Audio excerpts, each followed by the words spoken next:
పిల్లల గొప్ప భావాలు. ఒకరోజు చాలా సంపన్న కుటుంబానికి చెందిన ఒక తండ్రి తన కొడుకును ఒక యాత్రకు తీసుకువెళ్లాలని నిర్ణయించుకున్నాడు. పేద ప్రజలు ఎలా జీవిస్తారో చూపించి తద్వారా అతను తన సంపద గొప్పదని చెప్పాలని.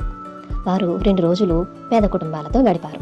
వారు ప్రయాణం నుండి తిరిగి వచ్చేటప్పుడు తండ్రి తన కొడుకును అడిగాడు, యాత్ర ఎలా ఉంది? ఇది చాలా బాగుంది నాన్న. పేదవాళ్ళు ఎలా ఉంటారో చూసావా? తండ్రి అడిగాడు. అవును అన్నాడు కొడుకు. కాబట్టి ప్రయాణం నుండి నువ్వు ఏమి నేర్చుకున్నావు? తండ్రి అడిగాడు. బాలుడు అన్నాడు, మనకు ఒక కుక్క ఉంది, కానీ వారికి 4 ఉన్నాయి. మనకి ఒక కొలను ఉంది మన తోట మధ్యలో, వారికి అంతులేని వాగు ఉంది. మనము దిగుమతి చేసుకున్నాము మన తోటలోని లాంతర్లను. రాత్రిపూట వారికి నక్షత్రాలు ఉన్నాయి. మనకు ఒక చిన్న భూమి ఉంది, వారికి మన కనుచూపు మేరకు దాటి పొలాలున్నాయి. మనము మన ఆహారాన్ని కొంటాము, కానీ వారికి వారే పండిస్తారు. మనకు గోడలు ఉన్నాయి, కానీ వారికి రక్షించడానికి స్నేహితులు ఉన్నారు.